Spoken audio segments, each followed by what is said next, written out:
Emily, how are our numbers?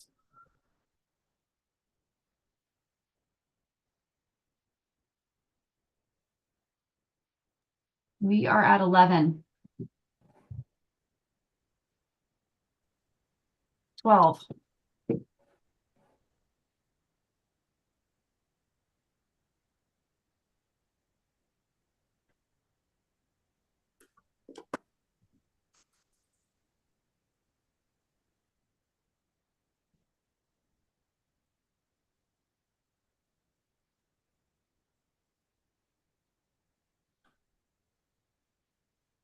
All right, I think we can go ahead and get started. Start off by apologizing. We're having Wi-Fi situations at Carolina Square, so somebody wave your hands around if I end up being sounding bumpy, and I'll turn off video if I need to. But just start off by thank you all. It's great to see everyone. Have you here for our first council meeting of the spring semester. It's been a time since our last meeting, obviously, of a bunch of transitions. We were fortunate to have then Chancellor Guskowitz join us at the last meeting. And as we all know, we have a new chancellor, which is exciting. I've had a chance to meet with Chancellor Roberts, and I think he's going to be a great partner. So that's exciting. We have a new assistant or associate vice chancellor for facilities, Wendy Halsey, who I also have met, who's going to be a great partner for us in that realm. Obviously, in doing sustainability, we can provide strategy, we can provide great data analyses, all sorts of things. But when it comes to the brass tacks of getting action done, we have to partner with folks on the facility side and the operations side. So it's exciting to have a new person in place there. Another leadership position that is just being filled that I was fortunate to play a part in, the Energy Services Executive Director. We're saying farewell to Interim Executive Director Ben Polson, and the committee finished up its work, and Gordon Merkline, the Senior Associate Vice Chancellor in charge of that section, has selected Tony Millette, who comes to us from the Medical University of South Carolina, where he ran a really complex energy system. Prior to that, he was at University of Alabama, Birmingham, and has experience with the kind of systems we have and with the kinds of transitions that we need to go through going forward. So I'm excited about Tony's arrival. I think he'll be here maybe in a couple of months, if I'm remembering correctly, maybe a month and a half, and he will be a great partner for us. So we also have transitions in the council. Sadly, for those of us still at the university, Erin Riggs has left the university, but she's left for a wonderful opportunity at the Water Alliance. She has been an incredible council member from the beginning, really foundational in providing input on understanding the financial side of a lot of the energy work that we were doing and some of the water work as well. So we'll definitely miss Erin and wish her well. But we have great progress. Thinking about the energy transition just as a broad category, we, I think everyone knows, are making really good progress on our transition in fuels.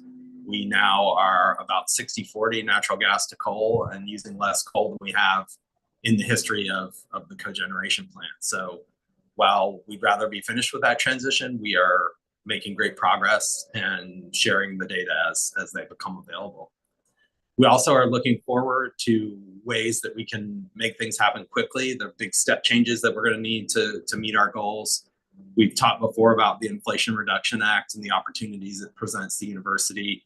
I think I've mentioned to this group, but I think it's worth repeating if I have, that the university is able to participate in the Inflation Reduction Act because of our Office of the University Council's activities making the money accessible. So prior to our university's work, instrumentalities of the state like UNC Chapel Hill would not have been able to participate in the IRA. So that was a really fast start in giving us access and all of the other organizations like us. And we've continued to move forward. You probably recall we had the internships last summer in partnership with Hanesbrands. One of the focuses there was looking at the IRA, opportunities for Hanesbrands, but also opportunities that may be interesting for the university, because it's a big, giant opportunity for sure. It's a vast, the numbers are huge when you look at the dollars available, but the nature of the way the finances work are not completely straightforward. So for example, right now, we are working hard to try and understand a big category of the funding is in federal loan guarantees. So we're working now with our university experts to try and figure out what value that has potentially to the university. So exciting, but definitely a lot of work. And we're fortunate to have the Energy Transition Initiative that Alex Hopkins leads within IE, which gives us that national perspective on how these things are working in other places and provides us with lots of examples from that work that are applicable to thinking about the university. We also in this space are involved in a community conversation led by Senator Greg Meyer that is a group of people really interested in how the university powers itself and what the implications of that are for our connections to the towns around us. So it's a broad conversation that's been really productive and hopefully will lead to some exciting breakthroughs in terms of looking to the future and understanding how transitions, the values that are on all sides of decisions that will be made around the transition. So that's been a great exercise for sure, and one that we hope will continue to be really constructive. We also have made great progress in stakeholder empowerment. Green Office I would describe as fully deployed. I think maybe Cindy can correct me if I'm wrong, but it's definitely operational in several places and is moving along, and is a great example of when people say, what I really want to be involved, what can I do? That's, I think, as good an example as we have. So that's exciting. We're also reworking our sustainability orientation. We've had some opportunities to use some other techniques to find our way into orientation in general, particularly for students. And we're working towards trying to modernize the way that we share that information. Definitely thanks to Julie Jacobson-Van, who's been a great ambassador to the medical side of campus. I know that she's been in touch with Cindy with lots of opportunities to come into areas where there hasn't been as much sustainability training in the past and make those connections. Obviously, even the medical side of campus is vast, but as we look farther potentially towards UNC Health, it's going to be a lot of work, and we have to begin somewhere. And I think there's been great progress in that regard. We also are always conscious of trying to align with the university's strategic plan and strategic priorities. We have a really fun project that I mentioned before where we help the makerspaces transition from non-biodegradable to biodegradable materials for 3D printing. And that has carried on with a student doing an honors thesis looking at how that material biodegrades. So it's just a really nice example of all the things we talk about, trying to provide advice and trying to provide information to make the best decisions we can. Obviously, makerspaces are invaluable, but they definitely do generate some waste. So it's been a fun partnership for sure. And that I'll send everyone information about Annabelle's presentation, which will be coming up in the spring. She found some really remarkable stuff. So that's been great.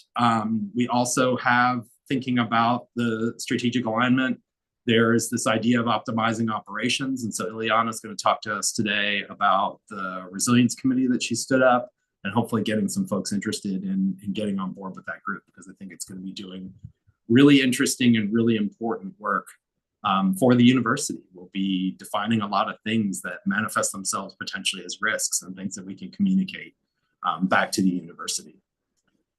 We're also excited to have recent support from the chancellor's office, a specific effort to operationalize the strategic plan as we're close to wrapping up that strategic plan. It's been about 5 years. And so we're excited to have been chosen as one of the funded projects. Melanie Elliott working on looking at research travel, and it began as a broad topic and some specific areas have come out, but we've had folks across campus, including global, wanting to work with us. Obviously, research travel is going to happen and should happen. It's a requisite thing for a global research university that is elite like Carolina. However, there may be opportunities to do things more efficiently. So we're really excited about that. That was just recently announced. And then in thinking about how do we build capacity, Langley Smith came up with a great idea for sustainability interns, and they have been working long enough to have started to do great things, which is exciting. A good example is she has one of the interns looking at water quality in streams leaving the university. And the data that we gather are really complementary to the town of Chapel Hills, and also likely led to a partnership that's being developed right now, but I think is very likely to go forward in looking at stream health and understanding the way that everyone's land use connects to the streams. And then finally, in communications, I hope you all know what a great job that Abigail does. I hope you've seen the beautiful new website that we have online that I think conveys things even better than it did before. We're fortunate to have Emily Williams in IE as a great partner for Sustainable Carolina. And we are doing, I think, better and better every day. Number one, being transparent, but doing it in a way that is compelling and accessible. So that's been really exciting. We had a wonderful meeting with the new university leadership in communications, and sustainability is a priority. So we're excited to be working alongside them and doing everything we can to inform the things we do. And then finally, in the communications area, just thinking about new ways to send information.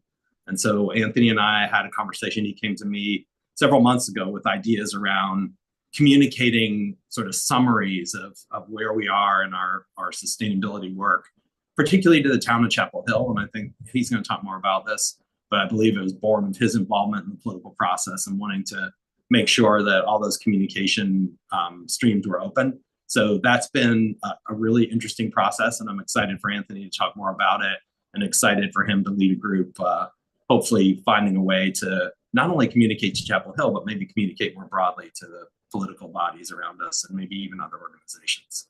So again, thank you all for being here. I apologize if I sound glitchy, but I think to me like I'm okay, but just let me know. And we have a great lineup of presentations and a great block of time at the end for open discussion. So with that, I will turn it over.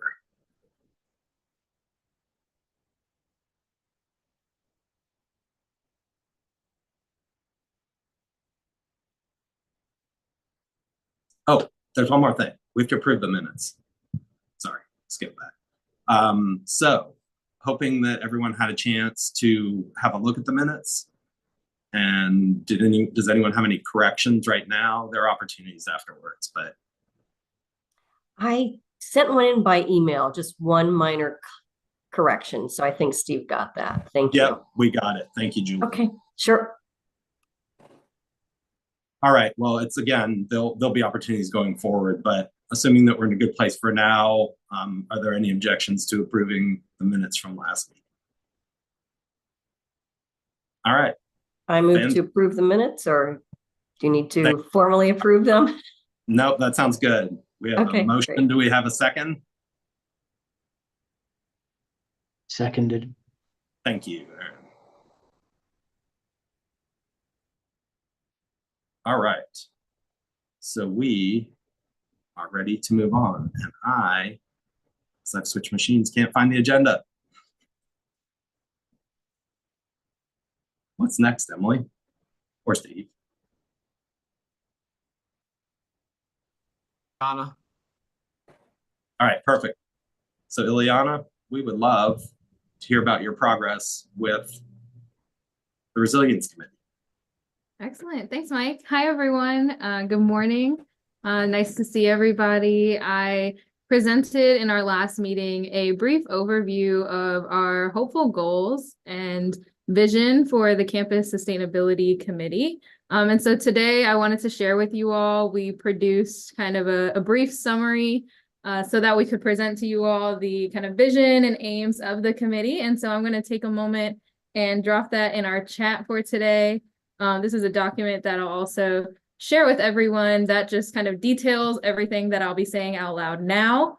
And so the premise of the Campus Resilience Committee is really tasked with hoping to identify and address some of the environmental risks that may exist for our campus community and for the members of our community. And so with the hope that we will, have a really diverse group of participants and folks from all over the university and sectors participating in the group, we're hoping to identify some of those high-level risks and start to collaborate about how we can propose some options to mitigate them. And so First and foremost, our goal is to identify these risks. So what are the potential environmental threats? We've had conversations about these. We're really thinking about tapping into even our kind of student projects and initiatives, thinking about how the campus community may be vulnerable to different climate risk in the future. And vulnerability due to that and changing conditions in general in our state and community. And we also want to really make sure that our goal is to protect both the university processes and individuals. So our ultimate goal is to really protect the health and well-being of our campus, our students, our faculty, our staff.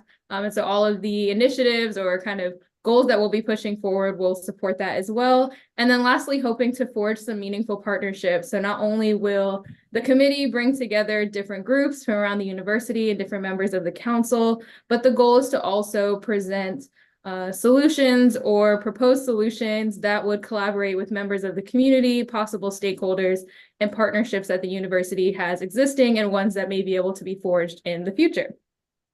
And so with all of that being said, I'm happy to also share the presentation that we presented the last time in our council meeting for additional details, or if you're interested in some of the examples that we shared. But for today, we wanted to propose that this is, the call for joining the committee amongst members of the Sustainability Council. So the goal is initially to open it to us and see how the group is able to work. And so the expected time contribution, and I think this is probably on the higher level of expectation or kind of guesstimating, is 2 to 4 hours per semester. It will likely be less than that, but a few meetings per semester to start to talk about some of these initiatives and work together as a group. And so included on the form that I just shared with you all is a Google form link. And I can share that directly in the chat as well once I wrap up. And that is where you can submit your name and email, preferably your UNC email, so that we can stay in contact with you and get in touch for our very first meeting of this committee. And so the next steps will be for folks who are interested to express interest with our Google form. And then Mike and I will take the lead in getting a time on our calendars for the committee to meet for the first time and have our inaugural meeting and share updates with the council later on as well. And with that, Mike, if you have anything to add, but I'm also happy to take any questions as well. I think that covered it beautifully. Thank you. And I will also, it is linked in the Google document that I shared, but I'll put the Google form for direct access. If you're interested, you can feel free to just ask for your name and email account. If you want to type that while we're here today, that is an option as well. Yeah. Are there any questions?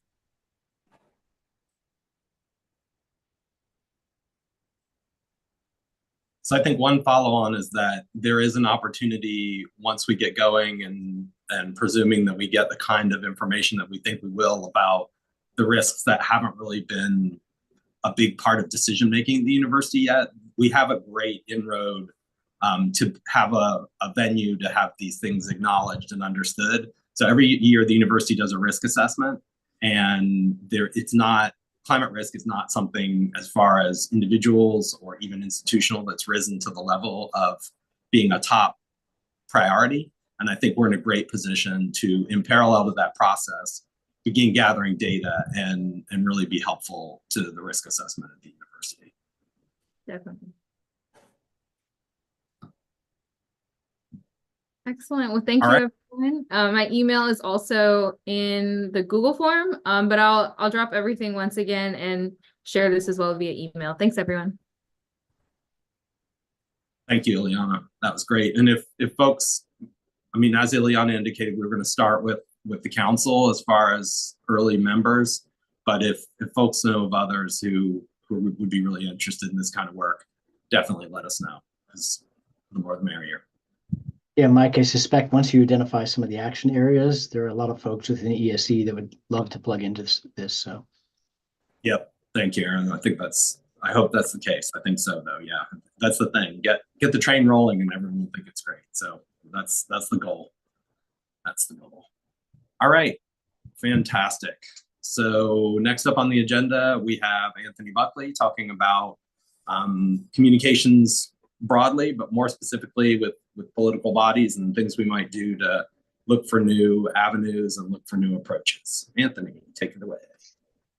All right, good morning, everybody. I'm going to share my screen real quick. I have a very short slide presentation, so bear with me as I get that set up. Cool. So can everybody see that okay? Just trying to present, thinking on my end.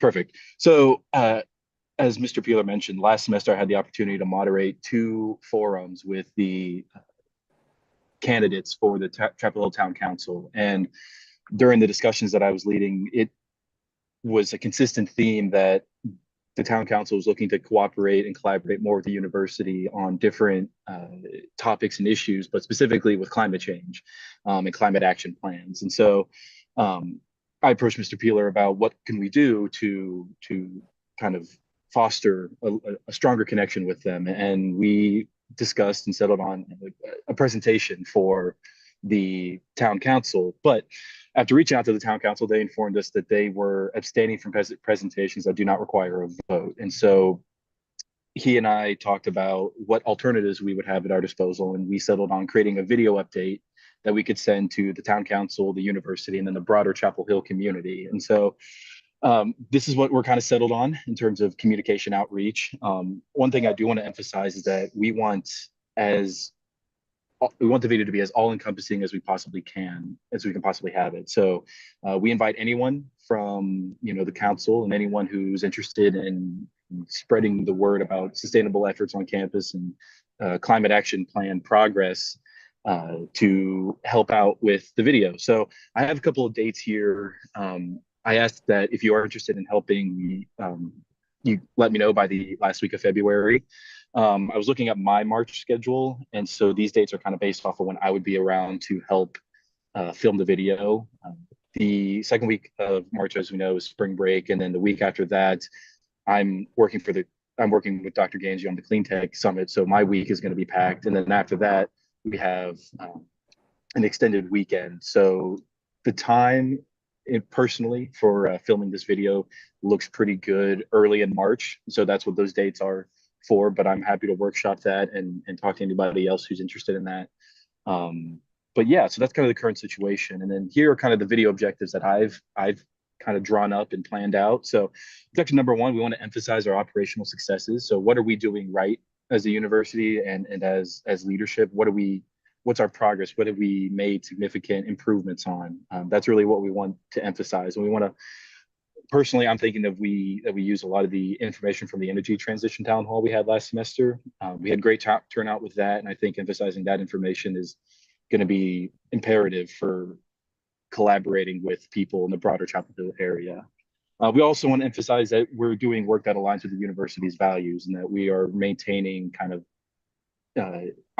ideological transparency at all levels of our institution and working together to meet the broader goals of the university.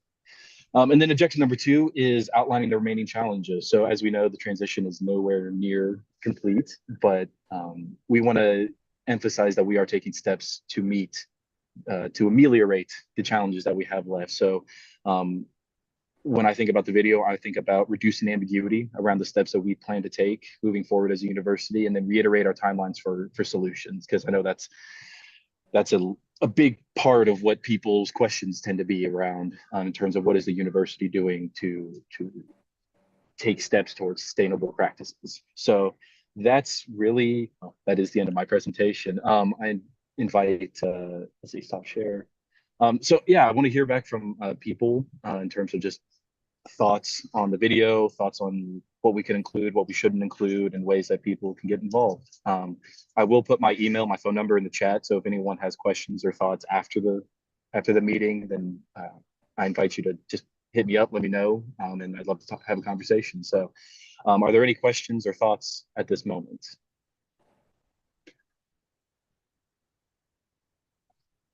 Cool. Okay. All right. Well, if anything comes up, oh, yeah, go ahead, Mr. Middlestad.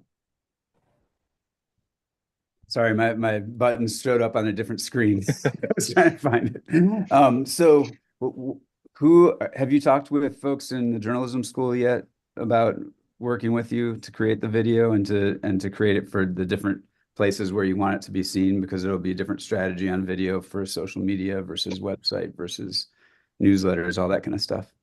Yeah, I actually haven't, but that's a great point. I think that's definitely something I should look into. I don't know anybody in the Mijo school personally, but I'm sure there are people who would be happy to reach out, like I could reach out to and would be happy to talk with. But without saying a name out loud, I may or may not have an intern from the journalism school working with us right now. So email me and maybe we can set something up. Absolutely, absolutely. We're Yeah, also Salzburg. fortunate to have in-house expertise. Forgive me for interrupting you, Aaron. No worries at all. Yeah. Just to add to that, the Friday Center as well has a new, I don't know if anybody knows, has a new green room now for recording educational stuff and things like that. So, and it's a great setup as well. So you can go up there and you can integrate, you can make a very sophisticated video with some of their products now. Awesome, awesome. That's fantastic. I also didn't know about that. So lots of little goodies we're finding today.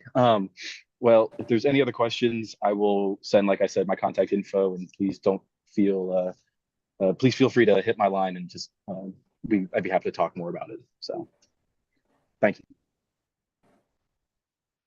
All right, great. Thank you, Anthony. Again, there were twists and turns, as the original idea was to have folks go and present to the council, but I actually think in the end, this is going to be a more enduring form of communication and exciting. We can go to at least multiple political bodies with the same sorts of information. So feels fun. Everybody who'd like to, definitely please reach out to Anthony. I'm happy to have everyone participate who'd like to, and ideas for things that should be communicated. We've talked about being sure to emphasize our ideas around engaging with the educational and research and service parts of the university as well in the context of the things we're talking about with the climate action plan. But that's stuff that I think we can tell a great story for sure. All right. Any other questions? And again, Anthony's provided his contact, and please reach out. Mike, this is Alex Hopkins. Do you mind if I ask one more question? This might be for either you or Anthony, but it's about the video. My question is kind of more, and you might not have the answer to it yet. It might have to just kind of evolve, but my question is more along the lines of what happens after the video, after they watch it. Like, was there a discussion around, kind of making this a recurring thing? Is it multiple videos? It seems like a kind of a heavy lift to have to do often. Is it they watch the video and they come up with a list of 10 questions and then there's a follow-up? I'm just kind of curious if you got into that, and maybe you haven't, and that's totally fine. I just think, the video is the door that we walk through to then hopefully have a more robust conversation going forward. And I think just to add to that, it'd be great to get them on campus to see some of the things and to hear directly from yourself and Ileana and other folks that are working on this, especially students, not just through a video. But I think this is a great idea, and I really appreciate your leadership on that, Anthony. Yeah, and I'll start and just say we have talked a little bit about it. Things have been changing kind of fast, but your points are great ones. I think what's next is really important. The video is not the end of anything, and you get instant feedback if you present to them, whether it be in a committee meeting or in a council meeting. I think that's really a great point, and it'll be incumbent on us to follow up and be sure that it's not just a one-off, that it's really the beginning of like the substantive beginning of a broader conversation. I don't think we really know that yet. I suspect that a lot of people, the usual suspects, will have known and heard the things we say. We hope that we can broaden out and engage with a broader group that doesn't necessarily see and think about all the things we do that often. But that's an important part. And thank you, Alex. We'll definitely having follow up and having, how will we know if it's successful, be front of mind as we're putting the video together. As far as what our plan for the future, I think our default is that we hope it'll be vastly successful and something we can do every year, kind of accompanying the annual sustainability report, but maybe a little bit more directed by the interests of the folks who are leading it at the time. But that would be my thought, and our aspiration would be hopefully it can be something that recurs. Anthony, did I leave anything out? No, you hit on all the major points. I think I couldn't have said it better myself. So. All right. Well, thank you, everybody. So, coming soon, it's going to be Earth Day. and we're celebrating Earth Week the week prior to Earth Day. And we have lots of exciting things going on. I mentioned our coordination with the university's communications leadership. We've checked in with them and just shared our ideas around what we hope Earth Day can be as far as a vehicle for all sorts of different activities that we have ongoing. Abigail did a great job last year. We had a great slate of things throughout the week. It's something as a group, we're all focused on. And we thought early on, before we get there, that we'd have Abigail provide an update and give everyone an opportunity to hear about what we have in mind, offer ideas if you have other things in mind, or perspectives on the things that we're planning. So Abigail, please take it away. Great. Thanks for that introduction. Like Mike said, we'll be hosting our two kind of cornerstone events for Earth Day, April 15th through 19th.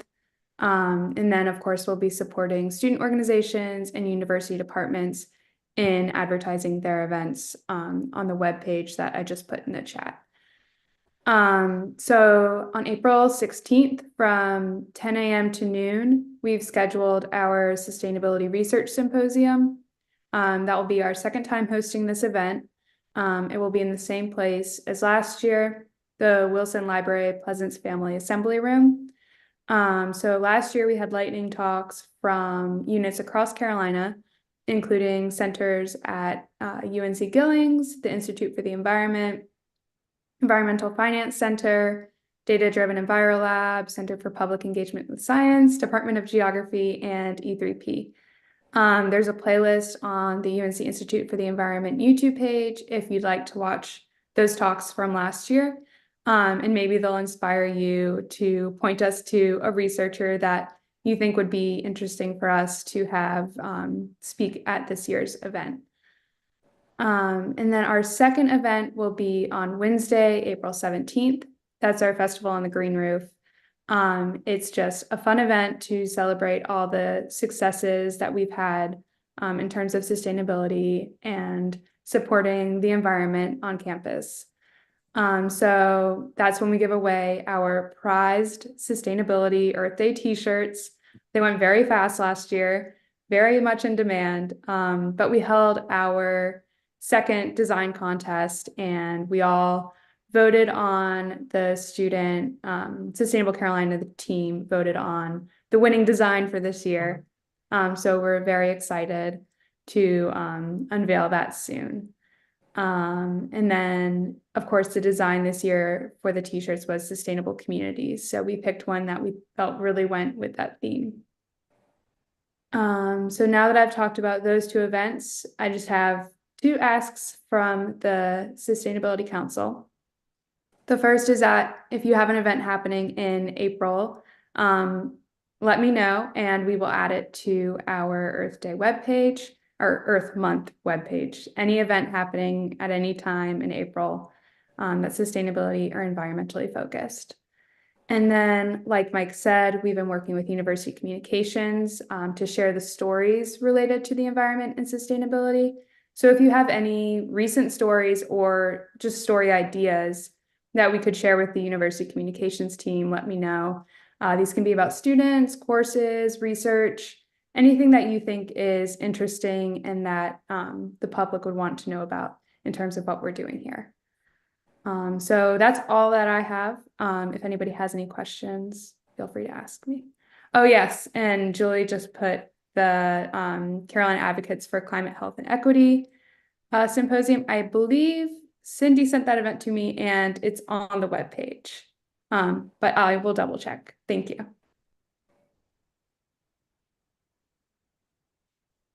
Great, thank you. Any questions? Any ideas? Everyone's going to have a t-shirt reserved for you so you don't have to participate in the crazy because they did go fast. Not quite as fast as the ice cream, but very fast. All right, thanks, Abigail. That's great. So if ideas come up in the interim, please reach out. This is obviously a time where we want to amplify everything that you all are doing and be sure to shine a light on all the cool things, sustainability and environment. All right. So we are doing great. We are now to roundtable updates from council members. So please tell us what's happening, what we can tell other folks about, things we might be able to help out with. Let us know what's happening.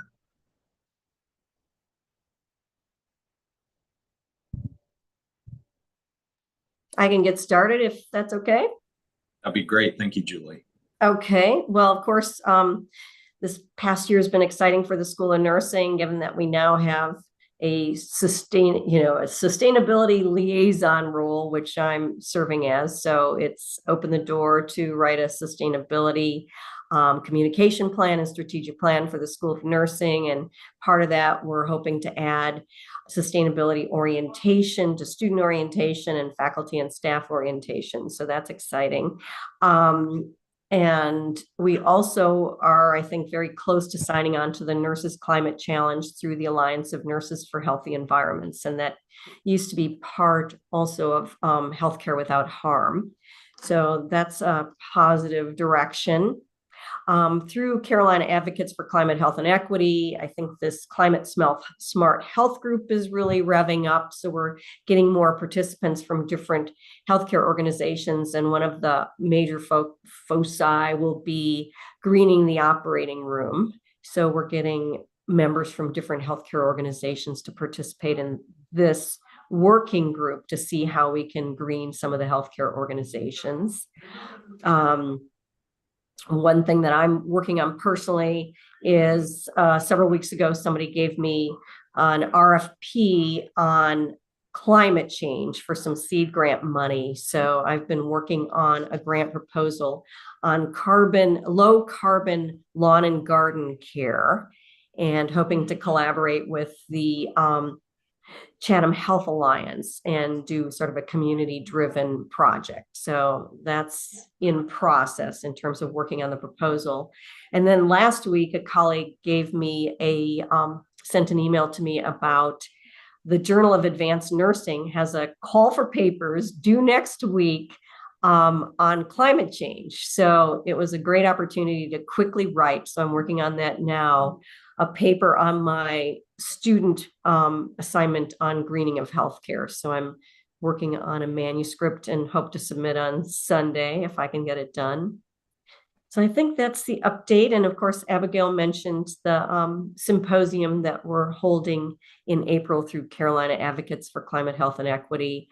It's our second virtual symposium on April 12th from 12:30 to 4:45 p.m. It is free. I think there's a $20 fee if you want like nursing contact hours or continuing medical education hours. So that's it for me. Thanks.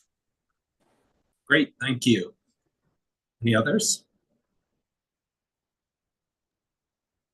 I have an update. I'm Margot, and I was late because of connection issues, but from the undergraduate student government environmental affairs department. But we've been pretty busy. We just had our sustainable strut. That was a great success. We sold out tickets. It was at the Akron Art Museum, and it was the second annual one, and hope to do it again in the future. We also have an upcoming energy case competition that's inaugural, and that is to be just before the clean tech summit. And Anthony can maybe talk about that a little more after I'm done with updates. We're also working on some sort of fundraising event for solar equity. We were originally planning for it to be a 5K, but I've encountered some just planning because it's our first time planning something like this, but hopefully would have something pulled together by the end of the semester. But yeah, that's just another project we have going on. And we're looking to continue the conversation, and as well as Anthony is doing with the town, but we're continuing the conversation after the energy transition town hall we had in November. We noticed in that conversation that we're talking about like future steps, and talking a little bit at the end about the Inflation Reduction Act, and potentially looking into a conversation surrounding that, mostly because it's like pretty topical and could potentially involve students, just because, yeah, student government trying to act as a liaison, and to include students in these conversations. But kind of like as a question to the council, wondering if anyone has been having these discussions about the Inflation Reduction Act, using it for university projects. I've already talked with a few members about this, but just looking to see if anyone knows any experts on this, just because it's a pretty niche and new topic. And just so that for the next town hall, we can have a more just have a more pointed discussion, perhaps, because we don't want to keep reiterating the same points, and I want to move the discussion somewhere. But yeah, if anyone has any potential leads, I guess. So Margot, I think maybe while you were having connection problems in my introductory remarks, I talked about what the work we're doing around the IRA. So we have made, just reiterating that, that we talked about in the town hall, that we wouldn't be having this conversation if it weren't for the university's work to have instrumentalities in the state be able to participate. So we're now focused on trying to understand which, tangibly, which parts can we participate in and benefit from. Because as you know, I think so much of the money is in federal loan guarantees. And as a state institution who gets its money from the state, it's not clear that those are, that it's an incentive for us to get a federal loan guarantee. So we're working with several folks on campus and folks off campus to get a read on, is that really an opportunity? We know that the tax credits we can take advantage of. It's unclear what exact amount it is, somewhere between the basement and the top, which is 30%. But we're looking into the details there. And then also at the same time, trying to understand, of course, we'd love to have a huge amount of money to do something radical and make a step change in the way the university works. But what else is there? What opportunities are there for pilot projects, and what parts of the IRA do they fit into? So the conversations are ongoing to be sure that the up-to-date information is available as renovations and planned new projects come online, like new buildings. But we're also looking for ideas that can specifically target the IRA in terms of, we know it's a generational opportunity. So I don't think at all that it has a bow tied up and that we fully understand and we're ready to go. But that conversation has continued to be ongoing. And we can figure out a way. I don't know if we want a separate group focused on that. I don't know. Just, we know the conversations are coordinated. Our ESPC, for example, is getting ready to have a conversation. And we'll have folks from our group there as well, just to make sure that we're all getting the same information at as close to the same time as possible.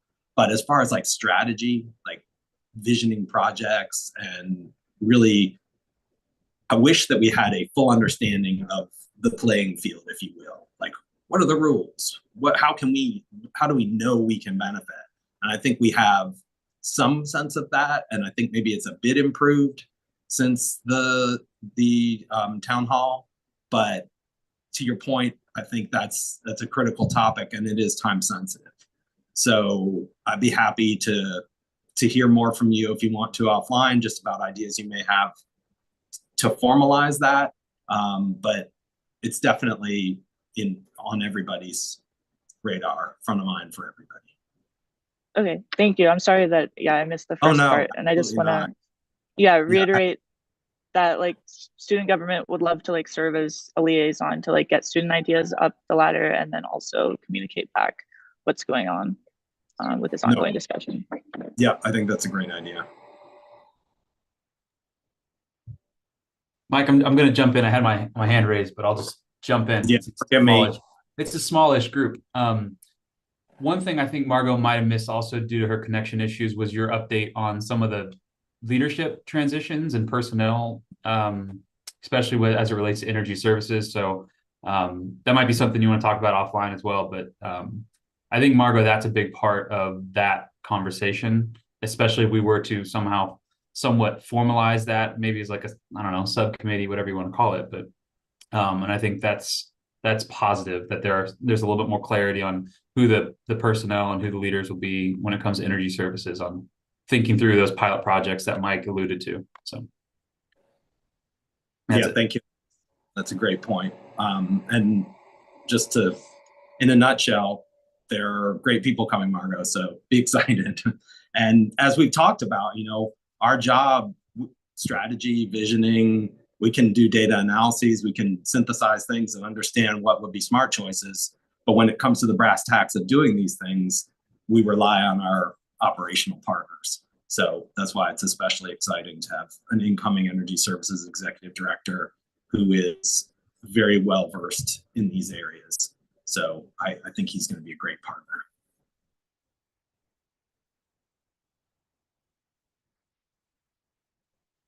Others with things they'd like to share with the group.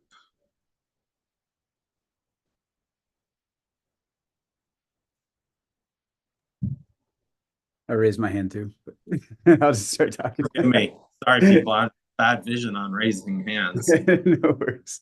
Finally found the button, so I thought I'd use it. Just a quick we finalized our finals, I guess, for our LIFT competition, which is our launching investment for future transformation, which is using blended finance-based impact investing to address the sustainable development goals, was on Saturday. Another successful year. The judges keep saying that every year the proposals are getting better and better, which is good because we created it to teach blended finance. And then what I've loved to see out of that, which I think is something that we're trying to take into how we work with our students too, is the teams have begun, starting last year especially, they're multi-university teams, which is fantastic. So both of our finalists, one was 2 universities, Southern Cal and University of Texas. Another was 3 universities on one team. Last year's second place team was UNC and University of Florida together. And so it's just really cool to see, in sustainability, we have to work across borders and boundaries and work together on everything to have the impact we're having. And it's kind of happening organically, even within our own competitions, which is pretty cool.